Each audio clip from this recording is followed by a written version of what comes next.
Good morning, everybody. Welcome to my channel Sahana Soni creations. ನಾನಿವತ್ತು instant ಆಗಿ ready ಮಾಡುವ breakfast recipe ಶಾಮಿಗೆ ಉಪ್ಪಿಟ್ಟನ್ನು ಇದು ಅಕ್ಕಿಯಲ್ಲಿ ಮಾಡೋದು. ಇದನ್ನು 10 ನಿಮಿಷದಲ್ಲಿ ಈ ಥರ ಉದುರುದುರಾಗಿ ಸಾಫ್ಟ್ ಆಗಿ ಹೇಗೆ ಮಾಡೋದಂತ ನಾನಿವತ್ತು ನಿಮಗೆ ತಿಳಿಸಿಕೊಡ್ತಿದ್ದೇನೆ. ಮತ್ತು ಇದು ಮಾಡಲಿಕ್ಕೂ ತುಂಬ ಈಸಿ ಉಂಟು. ಒಂಥರ ಬ್ರೇಕ್ಫಾಸ್ಟ್ ಒಂದು ಡಿಫ್ರೆಂಟ್ ಆಗಿ ನಿಮಗೆ ಇದು ಆಗ್ಬೋದಂತ ನಮ್ಮ ಮನೇಲಿ ಇದನ್ನು ತುಂಬ ಜನ ಇಷ್ಟಪಡ್ತಾರೆ. ಇದರಲ್ಲಿ ಒಂದು ಪ್ಯಾಕೆಟಲ್ಲಿ ಇದು ಸಿಗ್ತದೆ ರೆಡಿ ಶಾವಿಗೆ. ಇದರಲ್ಲೊಂದು 6ರಿಂದ 7 ಜನರಿಗೆ ನೀವು ಹೇಗೂ ಬ್ರೇಕ್ಫಾಸ್ಟ್ ರೆಡಿ ಮಾಡ್ಬೋದು. ಈ ತರ ಸಾಫ್ಟ್ ಆಗ್ತದೆ. ಉದುರುದುರಾಗ್ಲಿಕ್ಕೆ ಒಂದು ಟಿಪ್ಸ್ ನೀವು ಫಾಲೋ ಮಾಡಬೇಕಾಗ್ತದೆ. ಅದಕ್ಕಾಗಿ ನೀವು ವಿಡಿಯೋವನ್ನು ಕ್ಲಿಯರ್ ಆಗಿ ನೋಡಿ. ಈಗ ನೋಡಿ, ನಾನು ಈ ತರ ಶಾವಿಗೆ, ಇದು ಎಲ್ಲ ಮಾರ್ಕೆಟ್ ಅಲ್ಲಿ ಸಿಗ್ತದೆ ನಿಮಗೆ. ಇದು ಅನಿಲ್ನವರದ್ದು ಅಕ್ಕಿ ಶಾವಿಗೆ. ಇದ್ರಲ್ಲಿ ಬೇರೆ ಬೇರೆ ರೆಸಿಪಿ ಮಾಡ್ಲಿಕ್ಕೆ ಆಗ್ತದೆ. ಇವತ್ತು ನಾನು ಉಪ್ಪಿಟ್ಟು ಮಾಡಿ ತೋರಿಸ್ತಾ ಇದ್ದೇನೆ. ಇದರಲ್ಲಿ ಇಷ್ಟು ದೊಡ್ಡ ಈ ಪ್ಯಾಕೆಟ್ ಅಲ್ಲಿ ಉಂಟಲ್ಲ, ನಾನು ಹೇಳಿದಲ್ಲ 6ರಿಂದ 7 ಜನರಿಗೆ ನಿಮಗೆ ಬ್ರೇಕ್ಫಾಸ್ಟ್ ರೆಡಿ ಆಗ್ತದೆ. ಇದನ್ನು ನಾನೀಗ ಓಪನ್ ಮಾಡಿ ಇದು ನಿಮಗೆ ಹೇಗೆ ಬರ್ತದೆ ಅಂತ ನಾನು ನಿಮಗೆ ತೋರಿಸ್ತೇನೆ. ಇದನ್ನು ನೀವು ಎಲ್ಲಿಯೂ ನೋಡಿರ್ಬೋದು, ನೀವು ಯೂಸ್ ಮಾಡಿರ್ಬೋದು. ಬಟ್ ಕೆಲವರದ್ದು ನಂಗೆ ಒಂದು ಕಂಪ್ಲೇಂಟ್ ಇತ್ತು ಒಬ್ರದ್ದು, ಅದು ನಂದು ಅಷ್ಟು ಶಾವಿಗೆ ಉದುರು ಆಗೋದಿಲ್ಲ. ಅದಕ್ಕಾಗಿ ನಾನು ಇವತ್ತಿಗೆ ಅವರಿಗೆ ಮಾಡಿ ತೋರಿಸ್ತಾ ಇದ್ದೆ. ನೋಡಿ, ಈ ತರ ಶಾವಿಗೆ ಇರ್ತದೆ. ಇದು ರೋಸ್ಟ್ ಆಗಿರುವ ಶಾವಿಗೆ. ಇದನ್ನ ಏನು ಮಾಡ್ಲಿಕ್ಕಿಲ್ಲ. ಈಗ ಶಾವಿಗೆಯಲ್ಲಿ ನಾವು ಉಪ್ಪಿಟ್ಟು ಮಾಡೋದು ಹೇಗೆ ಅಂತ ನಾನು ನಿಮಗೆ ತೋರಿಸ್ತೇನೆ. ನಾನೀಗ ಒಂದು ಪಾತ್ರೆಯಲ್ಲಿ ಮೊದಲಿಗೆ ಈಗ ಒಂದು ಮಣಲೆ ತಗೊಂಡಿದ್ದೇನೆ. ಅದ್ರಲ್ಲಿ ನೀರು ಕುದಿಸ್ಲಿಕ್ಕೆ ಇಟ್ಟಿದ್ದೇನೆ. ಅದಕ್ಕೆ ಏನು ಮೆಜರ್ಮೆಂಟ್ ಏನು ಬೇಕಾಗಿಲ್ಲ. ಈಗ ಅದಕ್ಕೆ ನಾನು ರುಚಿಗೆ ಉಪ್ಪು ಹಾಕ್ತೇನೆ. ನೀರು ಕುದೀತಾ ಬರುವಾಗ ನಾನು ಉಪ್ಪು ಹಾಕ್ತೇನೆ. ಮತ್ತೆ ನಾನು 1 ಟೇಬಲ್ ಸ್ಪೂನ್ ಇದಕ್ಕೆ ಕುಕ್ಕಿಂಗ್ ಆಯಿಲ್ ಹಾಕ್ತೇನೆ. ಯಾಕಂದ್ರೆ ಕುಕ್ಕಿಂಗ್ ಆಯಿಲ್ ಹಾಕ್ಲಿಕ್ಕೆ ಹೋಗಿ ಇದು ಮತ್ತು ಉದುರು ಆಗ್ತದೆ. ಅದಕ್ಕಾಗಿ 1 ಟೇಬಲ್ ಸ್ಪೂನ್ ಕುಕ್ಕಿಂಗ್ ಆಯಿಲ್ ಹಾಕಿ ನೀರನ್ನು ಚೆನ್ನಾಗಿ ಕುದಿ ಬರಿಸ್ಲಿಕ್ಕೆ ಇಡಬೇಕು. ಮತ್ತೆ ನೀರೊಂದು ಕುದಿ ಬರಬೇಕು, ಅಷ್ಟೇ ಇರುವುದು ಇದರಲ್ಲಿ. ಮತ್ತೆ ನಾನು ಏನು ಮಾಡ್ತೇನೆ ಅಂತ ಪ್ರೋಸೆಸ್ ನೋಡ್ತಾ ಹೋಗಿ. ನೋಡಿ, ಈಗ ನೀರು ಫುಲ್ಲು ಕುದಿ ಬಂತು. ಈಗ ನಾನು ಶಾವಿಗೆ ಹಾಕ್ತೇನೆ. ಶಾವಿಗೆನ ಹಾಕಿ ಒಂದು ಸ್ಪೂನಲ್ಲಿ ಅದನ್ನು ಎಲ್ಲ ಸೆಟ್ ಮಾಡಿ, ಆಗ ಶಾವಿಗೆ ನೀರಲ್ಲಿ ಎಳ್ಕೊಳ್ಳಿ. ಗ್ಯಾಸನ್ನು ಬಂದ್ ಮಾಡಿ ಬಿಡ್ಬೇಕು ನಾವು. ಈಗ ನಾನು ಮೊದಲಿಗೆ ಶಾವಿಗೆ ಹಾಕ್ತೇನೆ. ಶಾವಿಗೆ ಹಾಕಿದ ನಂತರ ಆ ಶಾವಿಗೆ ನೀರನ್ನೆಲ್ಲ ನೋಡಿ ಈಗ ಎಳ್ಕೊಳ್ತು. ಈಗ ನಾನು ಗ್ಯಾಸನ್ನು ಬಂದ್ ಮಾಡಿದ್ದೇನೆ. ಈಗ ಒಂದು ಸ್ವಲ್ಪ ನಾವು ಪ್ರೆಸ್ ಮಾಡಿದ ಕೂಡಲೇ ಇದು ನೋಡಿ, ಈಗ ನೋಡುವಾಗಲೂ ತೋರ್ಕೊಂಡು ನೋಡಿ, ಈಗ ಏನು ನಾನು ಗ್ಯಾಸ್ ಆನ್ ಇಲ್ಲ. ಕುದಿ ಬಂದ ಶಾವಿಗೆಗೆ ನೀರಿಗೆ ನೀವು ಶಾವಿಗೆ ಹಾಕೋದು, ನೀರನ್ನು ಗ್ಯಾಸನ್ನು ಬಂದ್ ಮಾಡೋದು. ಬಂದ್ ಮಾಡಿ ಈ ತರ ಎಲ್ಲ ಸ್ಪ್ರೆಡ್ ಮಾಡಿದ ಕೂಡ ಅದು ಬಿಸಿಗೆ ಉಂಟಲ್ಲ, ಶಾವಿಗೆ ಸಾಫ್ಟ್ ಆಗ್ತದೆ. ನೋಡಿ, ಈ ತರ ಉದುರು ಆಗ್ತದೆ. ಇದನ್ನೆಲ್ಲ ನಾನು ಮುಚ್ಚಿಬಿಟ್ಟು ನಾನೀಗ ನಿಮ್ಗೆ ತೋರಿಸ್ತಾ ಇದ್ದೇನೆ. ಇದನ್ನು ನಾವು ಈ ತರ ಆದ ಶಾವಿಗೆಯನ್ನು ಈಗ ನನಗೆ ಸೋಸ್ಬೇಕು. ಇದನ್ನು ಡ್ರೈನ್ ಔಟ್ ಮಾಡ್ಬೇಕು. ಅದಕ್ಕೆ ಈ ತರ ಸೋಸು ಒಂದು ಪಾತ್ರೆಯಲ್ಲಿ ಇದು ನೀರನ್ನೆಲ್ಲ ಡ್ರೈನ್ ಔಟ್ ಮಾಡಿ, ಈಗ ಪುನಃ ಅದು ಹಾಗೆ ಬಿಟ್ಟರೆ ಪುನಃ ಕುಕ್ಕಿಂಗ್ ಪ್ರೋಸೆಸ್ ಕಂಟಿನ್ಯೂ ಆಗ್ತದೆ. ಅದಕ್ಕಾಗಿ ಒಂದು 2 ಲೋಟ ನೀರನ್ನು, ತಣ್ಣಗಿನ ನೀರನ್ನು ಇದಕ್ಕೆ ಸ್ಪ್ರೆಡ್ ಮಾಡ್ತೇನೆ. ಆಗ ಶಾವಿಗೆ ಎಂತ ಆಗ್ತದೆ, ಪುನಃ ನಿಮ್ಗೆ ಕುಕ್ ಆಗೋದಿಲ್ಲ, ಪುನಃ ಉದುರು ಆಗ್ತದೆ. ಇಲ್ಲ ಹಾಗೆ ಇಟ್ಟ ಕೂಡಲೇ ನಾವೆಲ್ಲ ಕೆಲಸ ಮಾಡಿ ಬರೋದು ಇದು ಪುನಃ ಅಂಟಾಗ್ಲಿಕ್ಕೆ ಚಾನ್ಸಸ್ ಉಂಟು. ನಿಮ್ಗೆ ಕೆಲವರಿಗೆ ಮುದ್ದೆ ಆಗ್ಲಿಕ್ಕೆ ಕಾರಣ ಅದೇ. ಈಗ ಒಂದು ಬಾಣಲೆಗೆ ನಾನು 4 ಟೇಬಲ್ ಸ್ಪೂನ್ ಕುಕ್ಕಿಂಗ್ ಆಯಿಲ್ ತಗೊಂಡಿದ್ದೇನೆ. ಈ ಎಣ್ಣೆ ಕಾಯ್ತಾ ಬರುವಾಗ ಒಂದೊಂದೇ ಇಂಗ್ರೀಡಿಯೆಂಟ್ಸ್ ನಾವು ಹಾಕ್ತಾ ಬರುವ. ಮೊದಲಿಗೆ 1 ಟೇಬಲ್ ಸ್ಪೂನ್ ಸಾಸಿವೆ ಹಾಕಿದೆ. 1 ಟೇಬಲ್ ಸ್ಪೂನ್ ನಾನು ಕಡಲೆಬೇಳೆ ಹಾಕ್ತೇನೆ. ಇದು ಉದ್ದಿನ ಬೇಳೆ ಹಾಕಿದ್ದು ಸ್ವಲ್ಪ ಸ್ಕಿಪ್ ಆಯಿತು ನಂದು ವಿಡಿಯೋ, ಸಾರಿ. ಮತ್ತೆ ಇದನ್ನೆಲ್ಲ ಚಂದ ಮಾಡಿ ಮಿಕ್ಸ್ ಮಾಡುವ. ನಾನೊಂದ್ಸಲ ಮಿಕ್ಸ್ ಮಾಡಿ ಆದಂದ್ರೆ ಉದ್ದಿನ ಬೇಳೆ ಹಾಕಿದ್ದೇನೆ, ಆಗ ಅದು ವಿಡಿಯೋ ಮಿಸ್ ಆದದ್ದು. ನೀವು ಒಗ್ಗರಣೆ ಏನೆಲ್ಲ ಹಾಕ್ತೀರಿ ಅದನ್ನೇ ಹಾಕೋದು.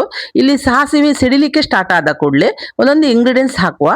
ನಾನು ಮೊದಲಿಗೆ ಈಗ ಬೇವಿನ ಎಲೆಯನ್ನು, ಒಂದು 2 ಸ್ಟ್ರಿಂಗ್ಸ್ ಬೇವಿನ ಎಲೆಯನ್ನು ತೊಳೆದು ಹಾಕ್ತೇನೆ. ಸ್ವಲ್ಪ ಆಗ ನೀರು ಸೀರ್ತದೆ.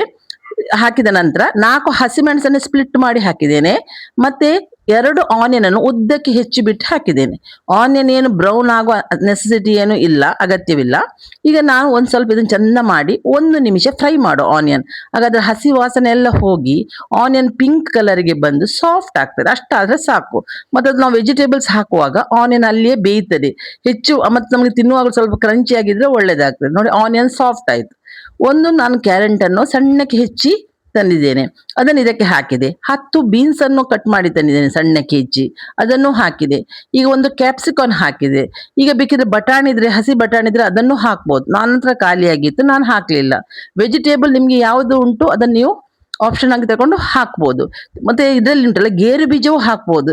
ನಮ್ಮಲ್ಲಿ ಎಲ್ಲದಕ್ಕೂ ನಾನು ಗೇರು ಬೀಜ ಯೂಸ್ ಮಾಡ್ತೇನೆ ಅಂತ ಹೇಳಿ ಇವತ್ತು ನಾನು ಗೇರು ಬೀಜ ಹಾಕ್ಲಿಲ್ಲ. ಸ್ವಲ್ಪ ಗೇರು ಬೀಜ ಹಾಕಿದ್ರು ಈ ಹೊತ್ತಲ್ಲಿ ಟೇಸ್ಟ್ ಬರ್ತದೆ. ಇದನ್ನು ಒಂದು 50% ಅಷ್ಟು ನಾವು ಇದನ್ನು ಬೇಯಿಸುವ ತರಕಾರಿಯನ್ನು. ಈಗ 1 ಟೇಬಲ್ ಸ್ಪೂನ್ ರುಚಿಗೆ ಉಪ್ಪು ಹಾಕಿದೆ.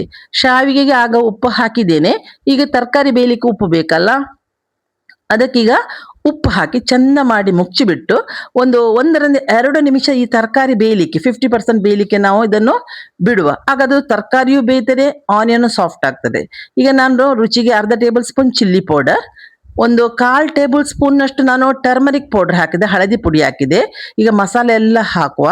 ಮೊದಲಿಗೆ ಅರ್ಧ ಟೇಬಲ್ ಸ್ಪೂನ್ ನಾನು ಮನೆಯಲ್ಲಿ ಮಾಡಿದ ಕೊತ್ತಂಬರಿ ಪೌಡರ್, 1/4 ಟೇಬಲ್ ಸ್ಪೂನಷ್ಟು jeera powder, just for A taste ಹೇಳ್ತಾ ಇದ್ದೇನೆ. ಒಂದು ಅರ್ಧ ಟೇಬಲ್ ಸ್ಪೂನಷ್ಟು ಗರಂ ಮಸಾಲ ಪೌಡರ್ ಹಾಕಿ ಈಗ ಗ್ಯಾಸ್ ಸಿಮ್ ಮಾಡಿ ಇಟ್ಟಿರಬೇಕು. ಚೆಂದ ಮಾಡಿ ಇದು ತರಕಾರಿಗೆ ಹೊಂದಿಕೊಳ್ಳಲಾರಿಗೆ 1 ನಿಮಿಷ ನಾವು ಆಚೆ ಈಚೆ ಇದನ್ನು ಆಡಿಸುವ, ಕೈ ಆಡಿಸುವ. ಆಗ ತರಕಾರಿಯು ಈ ಮಸಾಲವನ್ನೆಲ್ಲ ಎಳ್ಕೊಳ್ತದೆ. ಇದು ನೋಡಿ ತರಕಾರಿಯು ಬೆಂದಾಯ್ತು, ಇಲ್ಲಿಗ ಆನಿಯನ್ ಸಾಫ್ಟ್ ಆಯ್ತು. ಈಗ ನಾವೀಗ ಇದೇ ತರ ಒಂದು ನಿಮಿಷ ಬಿಟ್ರೆ ಸಾಕು, ಆಗ ಮಸಾಲದೆಲ್ಲ ಎಳ್ಕೊಳ್ತದೆ. ಈಗ ನಾವು ರೆಡಿ ಮಾಡಿಟ್ಟ ಶಾವಿಗೆ ಉಂಟಲ್ಲ ನೋಡಿ, ಎಷ್ಟು ಉದುರಾಗಿದೆ ನೋಡಿ, ಅದನ್ನ ಇದಕ್ಕೆ ಸೇರಿಸುವುದು. ಈ ತರಕಾರಿ ವೆಜಿಟೇಬಲ್ಸ್ ಇದಕ್ಕೆ ಇದೇನಿಲ್ಲ. ಈಗ ಗ್ಯಾಸ್ ಮಾತ್ರ ಈಗಲೂ ಸಿಮ್ಮಲ್ಲೇ ಇರಲಿ, ಯಾಕಂದ್ರೆ ಅದು ಶಾವಿಗೆ ಆಲ್ರೆಡಿ ಬೆಂದಾಗಿದೆ, ಇನ್ನು ಬೇಯಲಿಕ್ಕೆ ಏನು ಇಲ್ಲ. ನಾನು ನಿಮಗೆ ಕೈಯಲ್ಲಿ ತೋರಿಸೋದಕ್ಕೆ ಎಷ್ಟು ಉದುರು ಉಂಟು ಅಂತ ಹೇಳಲಿಕ್ಕಾಗಿ ನಾನು ಕೈಯಲ್ಲಿ ತೋರಿಸ್ತಾ ಇದ್ದೇನೆ. ಇದನ್ನೆಲ್ಲ ಹಾಕಿಬಿಟ್ಟು ನಾವೀಗ ಇದನ್ನು ಚೆಂದ ಮಾಡಿ ಇದನ್ನು ವೆಜಿಟೇಬಲ್ ಒಟ್ಟಿಗೆ ಇದನ್ನು ಮಿಕ್ಸ್ ಮಾಡುವ. ಶಾವಿಗೆ ಮತ್ತು ವೆಜಿಟೇಬಲ್ಸ್ ಅದು ಒಂದಕ್ಕೊಂದು ಎಳ್ಕೊಂಡು ಅದರ ಖಾರ ಎಲ್ಲ ಉಂಟಲ್ಲ ಶಾವಿಗೆಯದ್ದು, ನಾವು ಮಸಾಲ ಹಾಕಿದ್ದೆಲ್ಲ ಉಂಟು, ಅದು ಶಾವಿಗೆ ಒಳ್ಳೆ ರೀತಿಯಲ್ಲಿ ಎಳ್ಕೊಳ್ಬೇಕು. ಗ್ಯಾಸನ್ನು ಸಿಮ್ಮಲ್ಲಿ ಇಟ್ಟೆ ಮಾಡಿ ಮಾತ್ರ, ಇನ್ನು ಹೈ ಫ್ಲೇಮಿಗೆ ಹೋಗಬೇಡಿ, ಯಾಕಂದ್ರೆ ಅದು ಪುನಃ ಅಂಟಿಕೊಳ್ಳೋ ಚಾನ್ಸಸ್ ಇರ್ತದೆ. ನೋಡಿ ಶಾವಿಗೆ ನೋಡಿ ಎಷ್ಟು ಉದುರಾಗಿದೆ ನೋಡಿ. ಈ ಥರ ಎಲ್ಲ ಸೈಡಲ್ಲಿ ನೀವು ಮಿಕ್ಸ್ ಮಾಡಿ ಶಾವಿಗೆಯನ್ನು, ಮಸಾಲೆ ಎಲ್ಲ ಎಳ್ಕೊಳ್ತದೆ. ಉಪ್ಪು ಬೇಕಿದ್ರೆ ಈ ಟೈಮಲ್ಲಿ ನೀವು ಉಪ್ಪು ಹಾಕ್ಬೋದು. ನಾನು ತೋರಿಸ್ತಾ ಇದ್ದೆ ನೋಡಿ, ಒಂದೊಂದೇ ಸ್ಪೂನಲ್ಲಿ ಶಾವಿಗೆ ಎಷ್ಟು ಉದುರಾಗಿದೆ ಅಂತ ನೀವು ನೋಡ್ಬೋದು ನೋಡಿ. ಕೆಲವರು ಮುದ್ದೆ ಆಗುವವರಿಗೆ ಈ ಫಾರ್ಮುಲಾ ನೀವು ಮಾಡಿದ್ರೆ ಈ ಶಾವಿಗೆ ಇದೇ ತರ ಉದುರು ಹಾಕಿರ್ತದೆ. ಖಾರ ಉಪ್ಪು ನಿಮ್ಗೆ ಎಷ್ಟು ಬೇಕೋ ಆ ತರ ನೀವು ಹಾಕಿ. ಇಲ್ಲಿಗೆ ನಮ್ಗೆ ನಾವು ಇನ್ನು ಕೆಲವು ಇಂಗ್ರೀಡಿಯೆಂಟ್ಸ್ ಹಾಕ್ಲಿಕ್ಕೆ ಉಂಟು. ನಾನು ಎಂತ ಮಾಡ್ತೇನೆ ಅಂತ ಹೇಳಿದ್ರೆ, ನಮ್ಮಲ್ಲಿ ಎಲ್ಲ ಸೌತ್ ಇಂಡಿಯನ್ಸ್ ಉಂಟಲ್ಲ, ನಾವು ಎಲ್ಲದಕ್ಕೂ ಕಾಯಿ ತುರಿ ಯೂಸ್ ಮಾಡಿಯೇ ಮಾಡ್ತೇವೆ. ಅದಕ್ಕಾಗಿ ನಾನು ಸ್ವಲ್ಪ ಒಂದು 4-5 ಟೇಬಲ್ ಸ್ಪೂನ್ ಅಷ್ಟು ರುಚಿಗೆ ನಾನು ಯಾವಾಗಲೂ ಒಂದು ಕಾಯಿ ತುರಿಯನ್ನು ಹಾಕ್ತೇನೆ. ಹೆರ್ದ ಕಾಯಿ ತುರಿದು ಹಸಿ ಕಾಯಿ ತುರಿ ಒಂದು 4 to 5 ಟೇಬಲ್ ಸ್ಪೂನ್ ನಾನು ಕಾಯಿ ತುರಿ ಹಾಕಿದೆ. ಮತ್ತೆ ಇದಕ್ಕೆ ನಾನು ಟೊಮೆಟೊ ಹಾಕಲಿಲ್ಲ ಈ ಬಾತಿಗೆ, ಉಪ್ಪಿಟ್ಟಿಗೆ. ಸೊ ಅದಕ್ಕಾಗಿ ನಾನು ಅರ್ಧ ಲೈಮ್ ಜ್ಯೂಸನ್ನು ಈಗ ಹಾಕ್ತೇನೆ. ಇದು ಸ್ವಲ್ಪ ದೊಡ್ಡದೇ ಉಂಟು ಲೈಮು, ಸೊ ಅರ್ಧ ಲೈಮ್ ಜ್ಯೂಸ್ ಇದಕ್ಕೆ ಹಾಕಿ, ಇನ್ನು ಲಾಸ್ಟಿಗೆ ಇನ್ನು ಒಂದು ಇಂಗ್ರೀಡಿಯೆಂಟ್ಸ್ ಹಾಕ್ಲಿಕ್ಕೆ ಉಂಟು.